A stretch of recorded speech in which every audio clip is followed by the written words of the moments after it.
So welcome to our regular Monday seminar. It's a great pleasure to welcome David Bradley Williams here for today, and he will give a talk on extending partial automorphisms of graphs. Thank you very much for the invitation and the nice introduction. So yes, I'm pleased to have the opportunity to tell you today about this ongoing project, which is it's kind of like, I mean, we're expanding this area, this problem with a group of people. Sometimes in Malastrana, I'm here and in Malastrana, but also with Sophia Brenner, who's now at the University of Leipzig, Peter Cameron, who's in St. Andrews, Jan Hubička in Malastrana and Charles University, and Matej Konečný, who's at the TU Dresden. Okay, so it's kind of I've got some a list at the end of some of one of the publications and working preparation. So yes, this is I'm trying to give an overview of these things in this time we have today. Okay, so the problem, this is a core problem. Okay, it's the extension property for partial automorphisms. So okay, everywhere I say structures, you can just read graphs, right? Okay, I say that this is a notion that's coming from and motivated by model theory. So you can think of it, so where you also look at relational structures, hypergraphs, colored hypergraphs, or ordered structures potentially. It can be in a language. So anytime I say structures in this, I can do just graphs. Okay, so a graph, a pair of graphs. So you've got G is inside embedded into H. So H is called an epowitness for G if every partial isomorphism of G extends to an automorphism of H. Okay, so if you like, most graphs are asymmetric, and you might fix the asymmetries of G by embedding it into a much more symmetric graph H in such a way that you can the automorphisms of H can move the vertices and also all the finite subgraphs of G to each other. Okay, so it's kind of if you like, in a way, if you like symmetry, then we're trying to repair asymmetry of G by putting inside a nice big symmetric graph H. Okay, so everything needs to be finite. Okay, and so this is so H is an epowitness.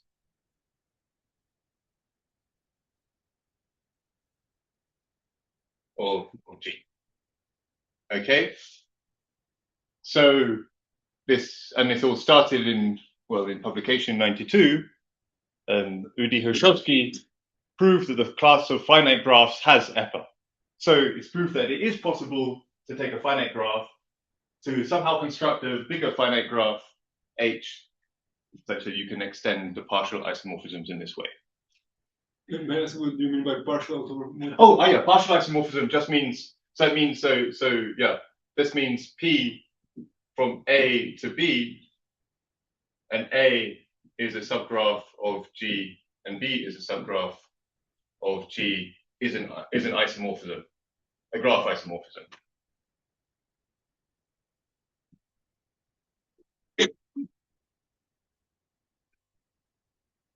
So a bijective map which preserves edges and non-edges, and the A and the B range over all possible. In the sense that the domain is not the whole. Exactly, it's the domain in the range is not the whole of G, so that's why it's called partial. Yeah, but it's in isomorphism. Yeah. Okay, and good. Okay, so this is a kind of it's stated like when it's isolated, it's a nice combinatorial property.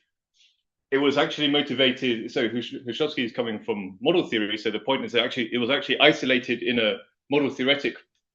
I'll mention that in a minute. Okay, a model theoretic problem. So that's why we will talk about structures. And anyway, sometimes it's called the Hrushovski property in literature because he first proved it. It's actually possible for graphs. Okay, and for example, for some examples. Okay, you may well have heard, if you ever go to midsummer combinatorial workshops or things like this, you might have heard of the more famous property of homogeneity of a finite graph. And a graph is homogeneous, H, if every partial isomorphism of itself extends to an automorphism of itself. So if you like, if EPA is like a two-graph version of homogeneity. So here, H, and it really is, if H is an epiwitness of itself, that's the better known, better studied property of homogeneity. Okay, so, and that gives you then a nice, so as it's more, I mean, so, yeah. But yeah, as it's more studied, right, this gives you a large, I mean, some family of examples. Okay, so, and they were classified by Gardner in 1976, and so it's a kind of short list. There's an infinite family, which is disjoint unions of cliques of all of the same size. Okay, and their complements, because these properties are in fact like, I mean, they're kind of dualized under complementation. And then just two sporadic. So 5 cycle happens to be homogeneous. Naruch's graph, yeah, LK33 is also homogeneous. And let me just say for a moment, that one there. Maybe use the other one. Yeah, I'll leave this one up there and use this one. Okay, and just say, okay, when you're used to this, so the pentagon is homogeneous, but for example, the hexagon is not. So here we've got C6. It's not homogeneous because, well, there are some non-edges which are from vertices of distance 2, and there are some non-edges from vertices of distance 3. So it's not at all possible to send. So I mean, this non-edge and this non-edge are isomorphic as subgraphs. Yeah. Sorry, the partial isomorphism of A and B does not have to be disjoint, right? No, it doesn't. No. There's no assumption that it's disjoint. No, but it's just not. Even that's for the picture. There's no assumption that it's disjoint. It's any partial isomorphism. Yeah. So that just means it's a It's got domain and range subgraph of G. Okay. And so for example, the natural map here that's fixing this point, and I mean the map in this picture which is sending this point to this point, that's a partial isomorphism of C6 because it's sending this pair of vertices to this pair of vertices. That's a non-edge, and that's a non-edge, so that's a partial isomorphism. But it's not possible to extend this to an automorphism because an automorphism of C6 has to preserve distances, and this has distance. Here there's distance 2, and here there's distance 3. So yeah, is not homogeneous. Okay, so if you like, let's see an example of it's not an epiwitness of itself. Okay, so maybe that's one of the first points you want to say. Okay, so C6 is not symmetric enough. How would we? Okay, so by the theorem of Hrushovski, we should be able to embed C6 into some finite graph where you can extend the partial isomorphism of C6, and indeed you can. Okay, in fact you can do that, or just on this one slide, this LK33, which I hope we can quickly draw here. LK33 looks like this. It's like a wreath of it's a product of K3s, okay, and this happens to be a homogeneous graph, and if we look at this induced graph on these 6 vertices, we see that's a 6 cycle. Okay, so this is here this is so this LK33 is an epiwitness for the 6 cycle. Okay, Good. Okay. Well, also things like okay. Other graphs are also subgraphs is LK33, and LK33 is an epawitness for them all. In fact, in general, a homogeneous graph is an epawitness for all its subgraphs. Okay, so a bit on the side. So yeah, okay with the setup. Yeah, a bit on the side after we've got the setup there. The motivation and history of why there's all these general attitude from structures coming here is so Hrushovski proved that the finite graphs of EPA was isolated as a step in a strategy for proving something called the small index property of the automorphism group of the countable random graph. Okay, this is which is it's published in Hodges, Hutchinson, Laskar, and Shelat. So yeah, at this time in the 90s, and still to this day, but there was a particular effort for proving the small index property, because it's a strong topological group property.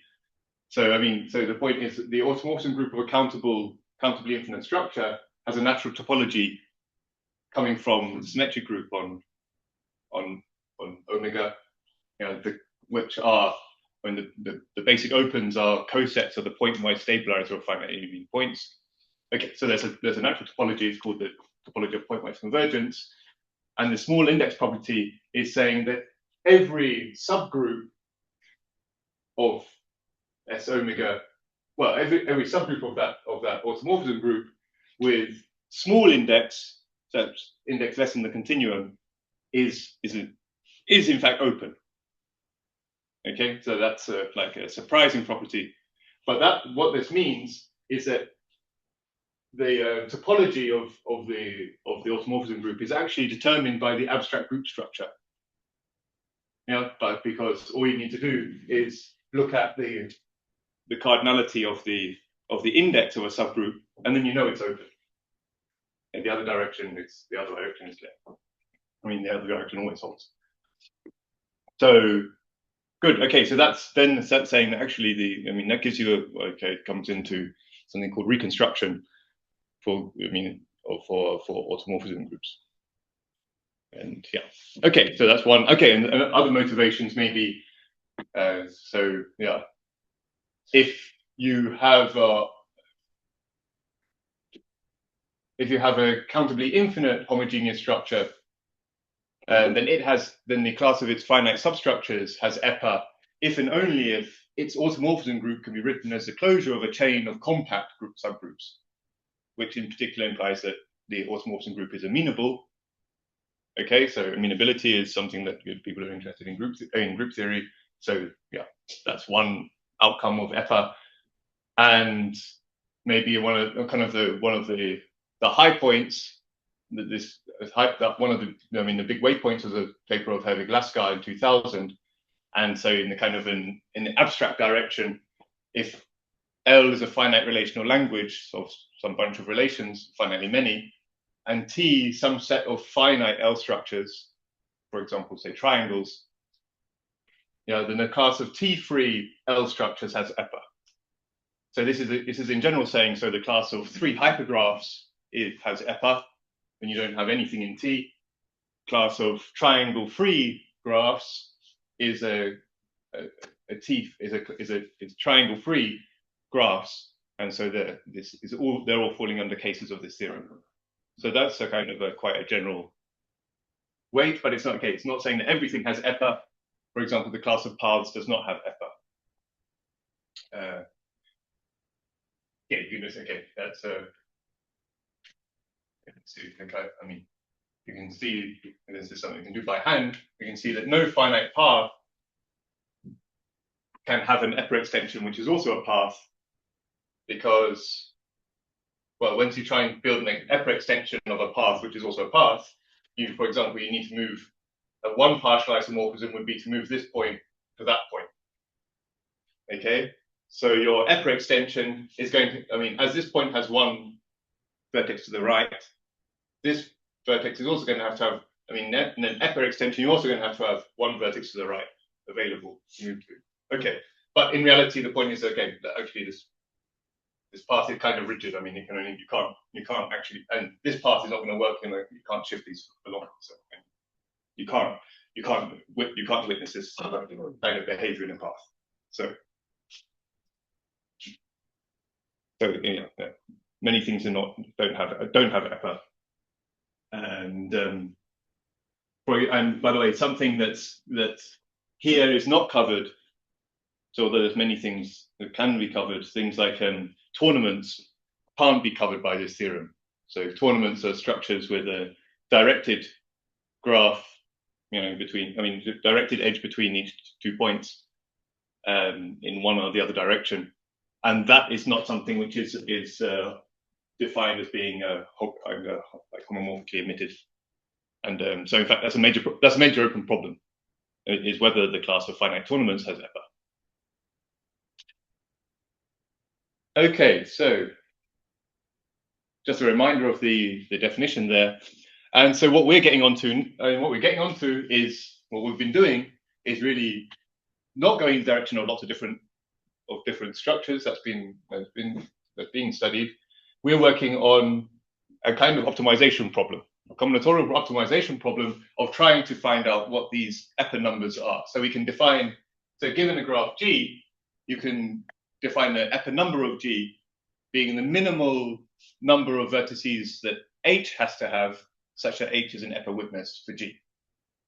Okay, so that's a natural number for G that you associate to G, and then the EPA number is EPA gives you a function on natural numbers, so EPA of n is the worst case scenario. So what's the maximum of all the EPA numbers of G, where G has n vertices.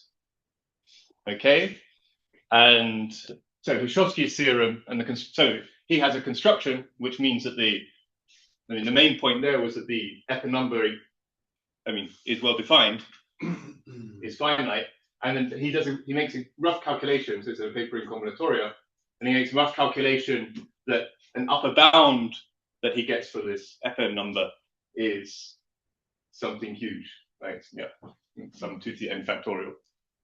And he also points out, okay, but then there's a lower bound, which is like exponential in n. But there's a huge gap there, so he stated as a problem that we should improve these bounds.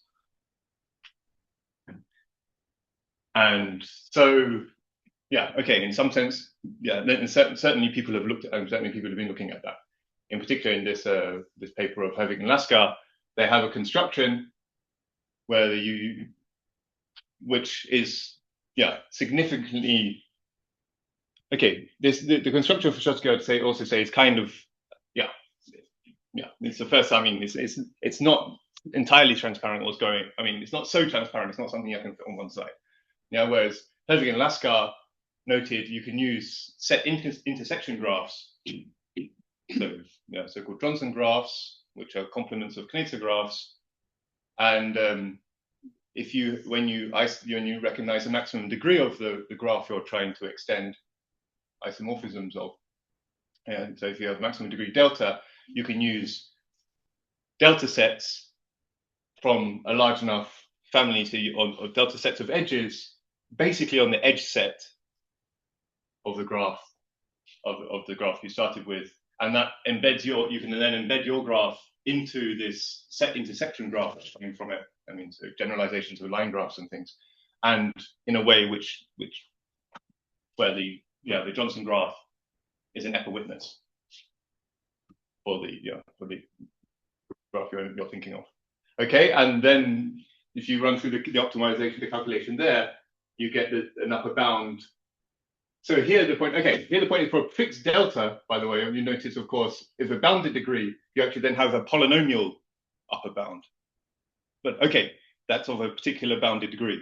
If you increase n and also delta at the same time, then, well, if you get something like this, you get something like n to the n. Yeah, coming from an asymptotic of the binomials.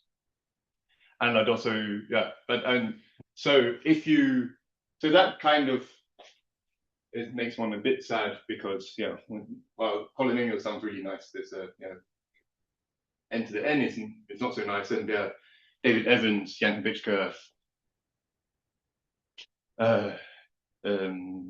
Matej Konečný, and Jarek Nesetril in 2021, they noted they came up with another construction which has no, which actually somehow uniformly creates an epowitness for all graphs of n vertices, which they named the valuation construction, which is very nice. It's kind of based on subsets of n-1 of the vertices, so that you have this 2 to the n. And so this is the best upper bound that's currently known.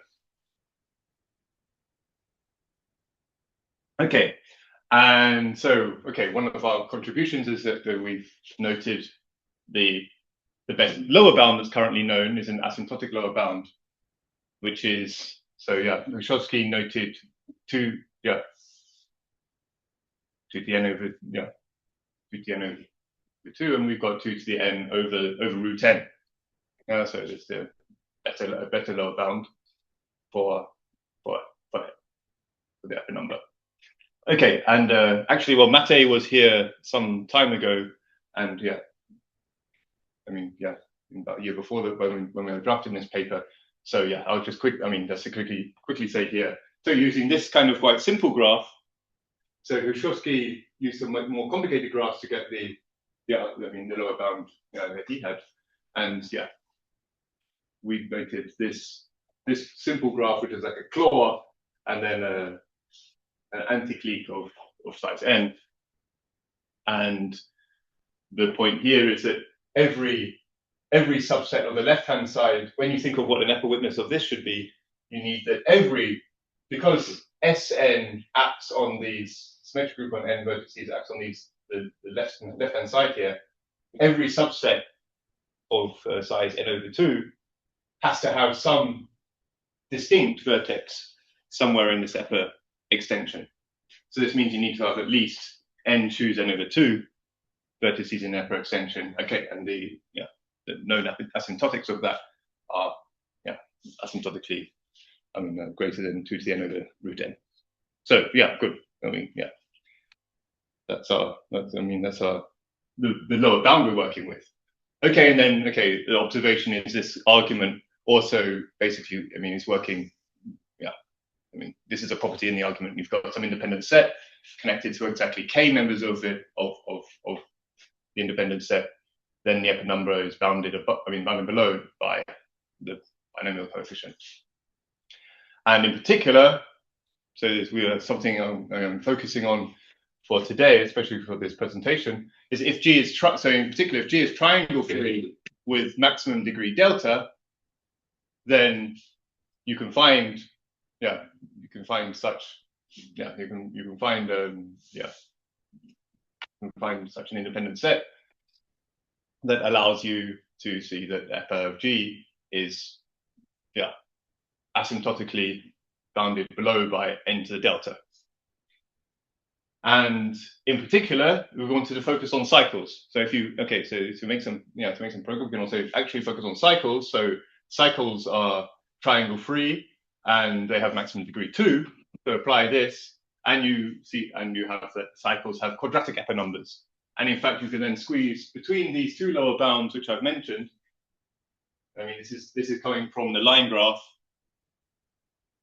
of the line graph coming from this Johnson construction, and this is coming from that lower bound, so bounded below by 1 over 8 n squared and above by half n squared. So this sounds like somewhere we can actually hope to actually be on the nose somewhere. We can hopefully, for this family, close the gap. Okay, hopefully we did it. Okay. So the question is, the motivating us for this talk now, for some of this talk, is what's the correct coefficient? Okay. So there's a bit of a summary. There's nothing more to say there. And indeed, so the main point of this is the problem. The main problem then is, when are these upper bounds attained? Are they for some families of graph actually attained? It seems feasible that 1 or 2 of these, sometimes these upper bounds are actually the best possible. and when the associated, yeah, so we need to know when are the associated epawitnesses actually the smallest possible things. So when you run this Glasgow construction or this valuation construction, you get some epawitness. When is that epawitness the smallest epawitness possible? So that's our problem to optimize. So just a reminder, we're back on the homogeneous graphs. So a particular point in this, so I mentioned the C6 is in LK33. Yeah, is LK33 the smallest epawitness for, well, either of these graphs? Okay, in particular for this exercise, C6. And we need to, well, yeah, that's, I mean, even though this is, so that's, you know, that means we need to check, I mean, by brute force, we might need to check all graphs on all graphs on 8 vertices and all graphs on 7 vertices. So it sounds like something that might be doable, but it's all going to take a long time. So, and it's not going to build us some theory that we can use in general. So that's why we need to look at some theory. And the theory, okay, yeah, talking to Peter Cameron, the theory that we use is the finite groups. I mean, the theory of finite groups. And so the group theoretic observation is that if you have H an epawitness for G, then the automorphism of H has what they call a section isomorphic to the automorphism of G. That means this is it's a quotient of a subgroup of ORT G. Yeah. Okay. In particular, the thing to take out of this, in particular, the order of the group ORT G divides the order of the group ORT H. Okay, and so that gives us some number theoretic information here. So you end up with ORT G divides the automorphism group of H.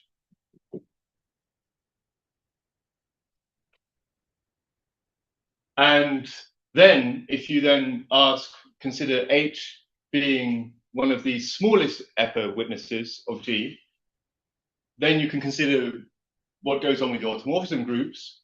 And supposing it's not that neither G nor its complement is a disjoint union of complete graphs, so we're kind of assuming it's not homogeneous because then we won't have to do any thinking. Yeah, so, and if it's not, then this smallest epawitness, the automorphism group, has to be vertex transitive. It also has to be arc transitive, which means it's also transitive on oriented edges. And then the powerful part of this observation is either H is vertex primitive, which is one case, or the vertex set of G, contains one block of any block of imprimitivity of ORT H. So that means if H is not primitive, then it's got some blocks of imprimitivity, and G is embedded somehow transversely. This is my G being embedded transversely across the blocks. Okay, so we're saying that either one thing happens with the blocks of imprimitivity, or we have its vertex primitive. And so what this means, and in particular, if you want to start, if you try and check when H is less than 2 times the number of vertices of G, then the second case can't happen. So you're really only looking at vertex primitive graphs. And yes, the wonderful thing is group theorists have been working very hard over the last 200 years.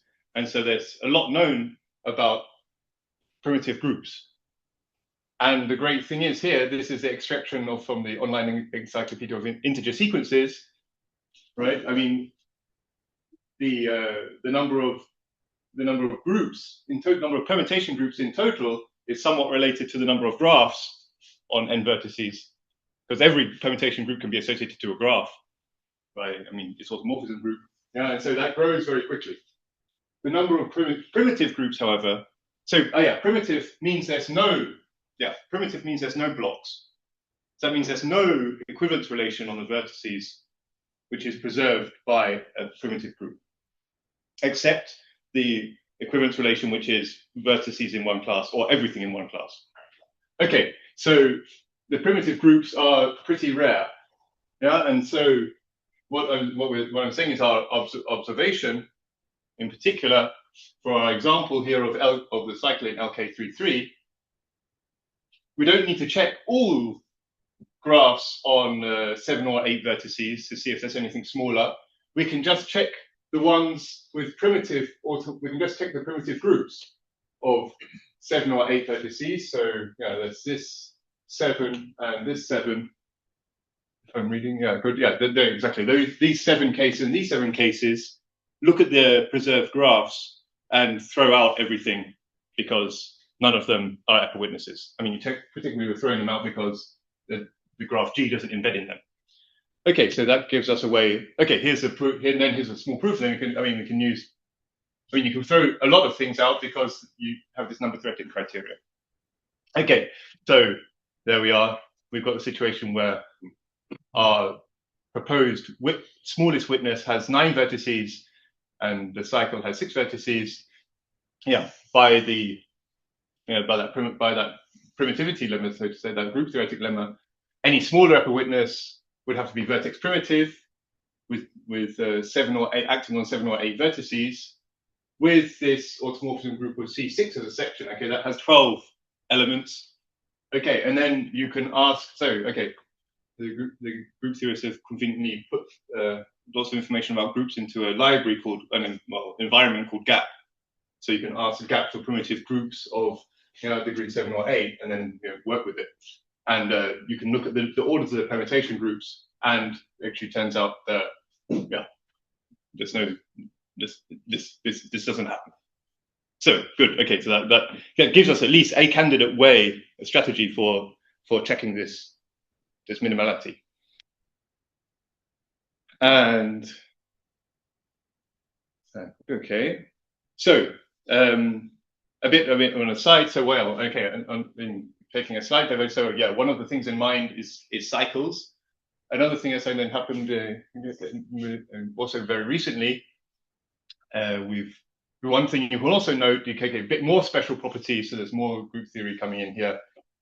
If H is a smallest epawitness with fewer than 2 n vertices, then the automorphism group H is got to be what's called rank 3, which means it has one orbit on non-edges and one orbit on edges.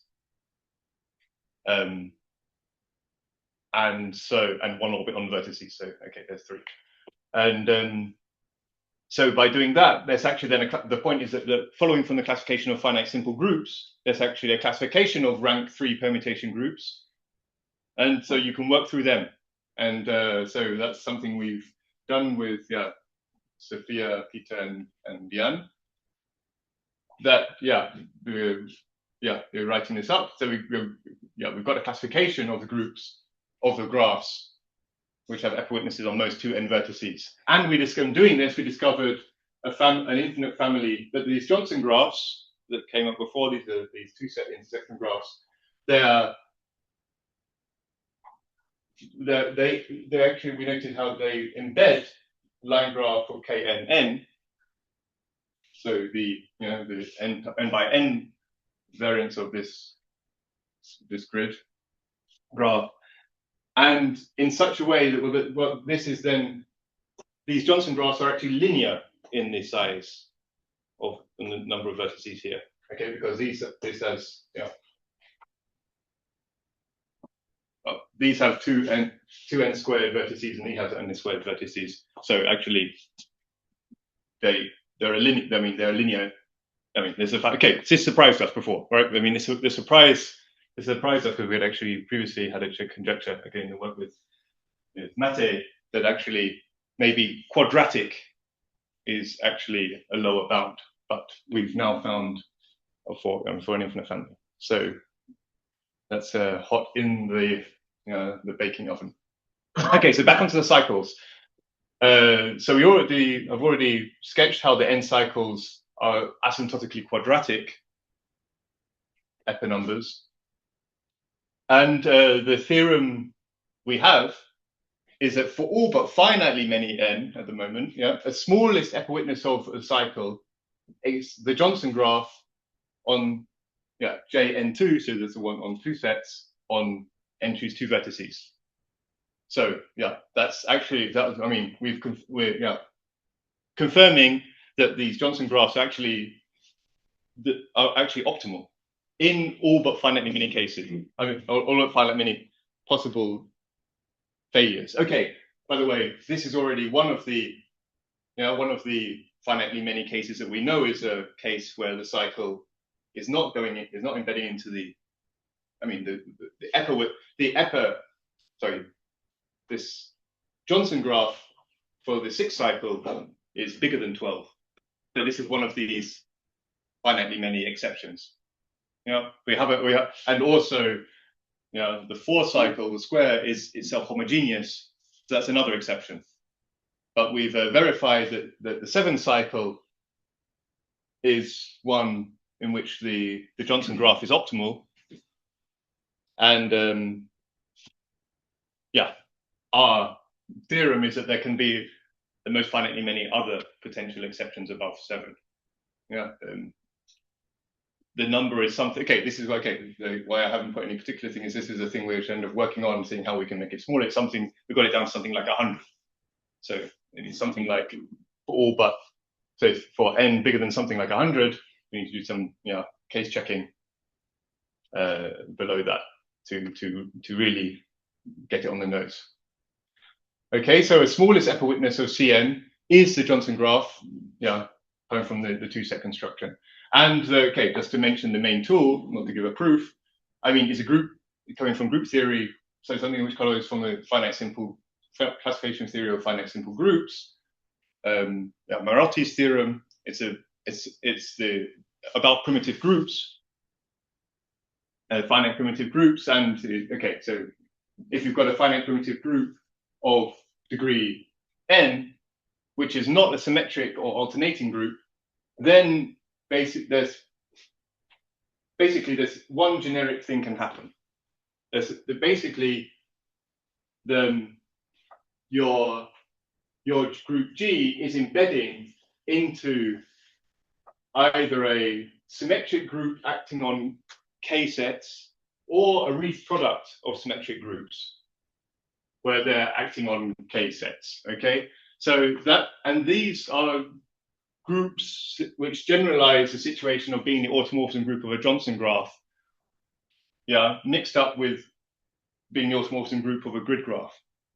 So this is kind of suggesting that these are kind of generically good candidates. Or some very special exceptions.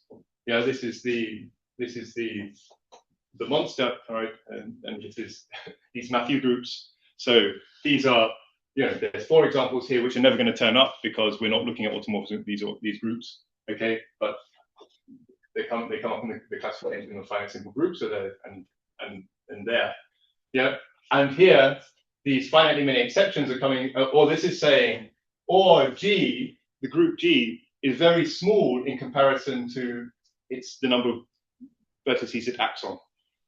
So this is where these finitely many exceptions are possibly living in our theorem. So this is giving us a bound which we need to do to check.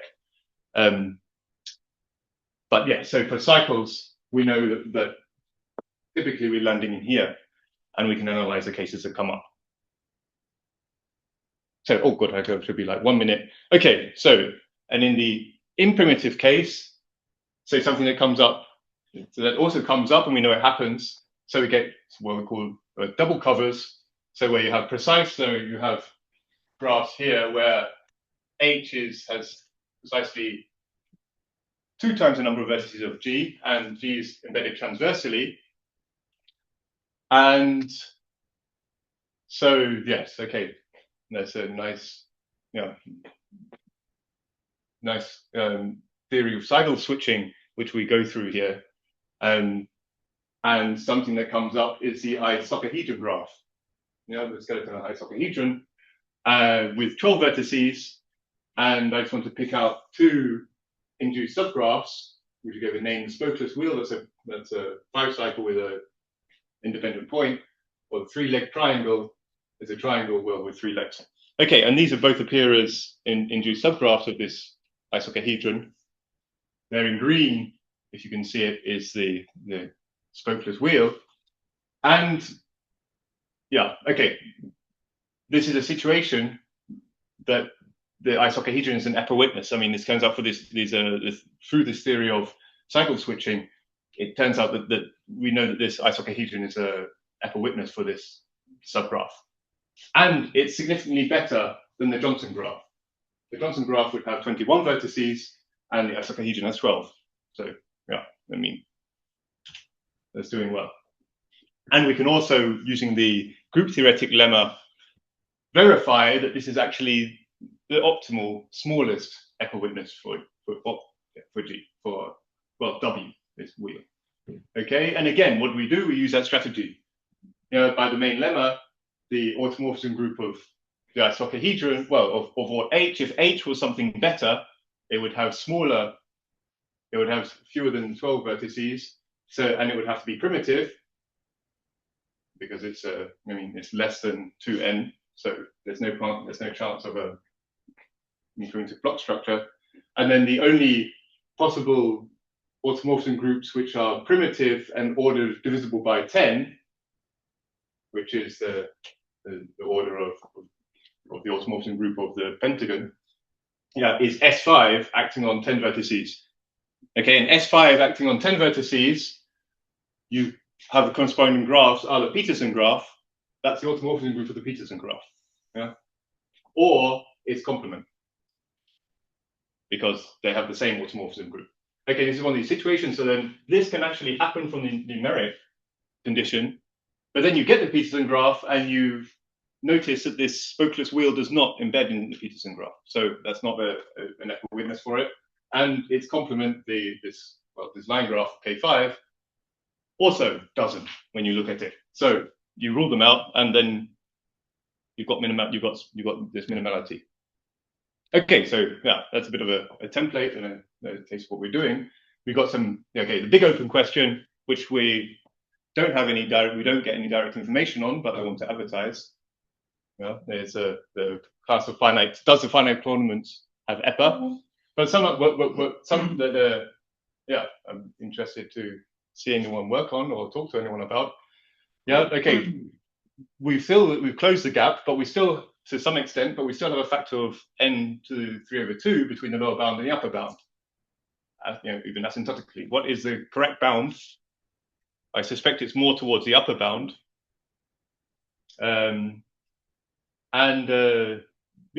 If you use that claw that we use for the lower bound, we calculated this.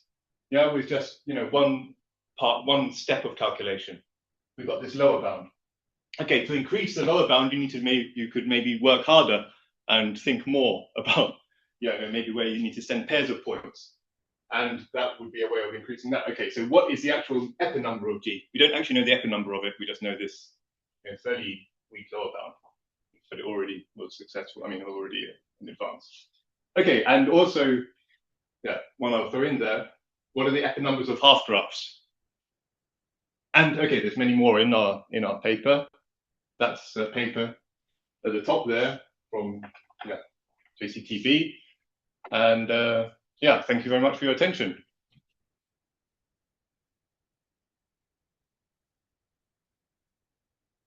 Thank you. So questions once. So does the class of trees have a EPA property, or forests? No, it doesn't. It doesn't. It's a nice question, but it doesn't. Not within itself. Actually, you end up with if you generalize the issue with the parts. Okay, it doesn't have to balance. If you move this vertex to here with a partial isomorphism, that means you need it to be longer. And okay, then you need to draw a whole lot of other stuff as well. Okay, so it needs to be at least this. But then you need to be able to move this vertex to here as well. Okay, and so it would need to be an infinite tree to work. So it doesn't. But one thing that's interesting with trees here is you can as trees are graphs, they do have epawitnesses in graphs, and you can ask what are the asymptotics for These for the graphs which are equiwitnesses for trees. And also we expect it. I mean, we expect that to be an interesting question. So I mean, we're looking at all graphs and what are the equiwitnesses. But if you isolate special graphs like these, well, like cycles, right? We expect you to be able to get more precise information in interesting families of graphs. So yes, that would be an interesting family of graphs to look at. Trees and forests to see what the bounds you get. Also, planar graphs would also be very interesting, which are also not EPA classes themselves. Yes. So which classes of graphs might have a linear sized EPAs? Ah, right. Okay. Well, so the one we noted, this is. Or do you have a characterization or just some? No, we don't have a characterization. No, we have one family, and the family we know is if you. So the family we know it's the Johnson graph on 2 end vertices is being a very efficient equiwitness for the grid. And so do you want to see it? So like it's this thing you mentioned on the slide there. I didn't explicitly. I kind of. I didn't say what the construction is, but the point is, it turns out that LKNN embeds into the Johnson graph on 2 end vertices. So that's the 2n choose 2 graph in such a way that this is an equiwitness for these. And this is then this is a bit more than half of the vertices of the Johnson graph. So that's kind of surprising because that's an infinite family, and then this is linear in that. I mean, this has got n squared vertices, and this is something like n squared with a factor in front. So some factor in front. Okay, so okay. Good question is: are there any other linear? So maybe more brave question. So if you go for a family that would have the same factor in front of the number of vertices, so it would be like. Yeah, so here it's 2, so it's still like twice. Yeah. So it's something like you have n vertices and the vertices of size n plus little of n. N plus little of n. Yeah, exactly. Yeah. So you're asking about the constant here. Yes. Yeah. So it would be interesting to have anything with a higher constant than 2 and linear. That would be also theoretically interesting. Yeah.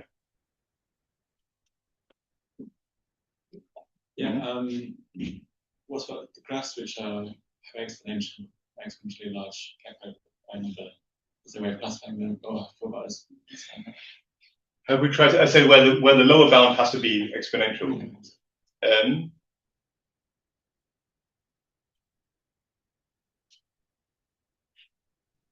Or maybe conversely, is there an easy way of saying it's not exponential? Well, I would say that I think all things here are fairly hard work. So we know for the half graphs, it has to be exponential, and even these claw graphs, it has to be exponential. Exponential. Okay, yeah, kind of exponential. I mean, but for the half graphs, it has to be also exponential, and but. Yeah, I would say these are at the moment this isolated information. Whereas, some of this is actually what we've been talking about today is more looking at the other end, testing where the lower bound is low. But I would say we don't have any really good theory yet on when you have to properties that imply exponential. That would be interesting. Yeah. Thanks. So also, why this property is important? I mean, if a class of graphs have this property, what does it imply? Anything or why did the first guy started looking at this EPA property? Well, yeah. So this was one was because it was. The model theorists were looking at the automorphism group of the random graph, and the random graph can be built is what's called the Freisey limit of all finite graphs. So it's the countably infinite graph which embeds all finite graphs and is homogeneous as an infinite countable graph. And they were looking, and this is an interesting graph, and domain, and also an interesting group. The automorphism group is an interesting group, and they were looking at the question of whether or not this had this small index property, whether every subgroup of countable index is open. And it turned out they needed the last step. Well, a point they were stuck. The problem they were stuck on was whether or not you had this EPA. But this EPA is okay. The thing is, this EPA is saying something about how the automorphism, how if you have a graph embedded in another graph, how the automorphism groups kind of approximate when you go to the limit. So these kind of so amenability of an infinite structure of the automorphism group of an infinite structure, and these small index properties, for example, the theoretical things there.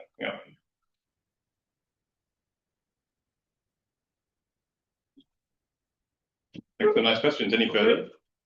This is everything. Thank you very much for discussion, and thanks for attending our seminar.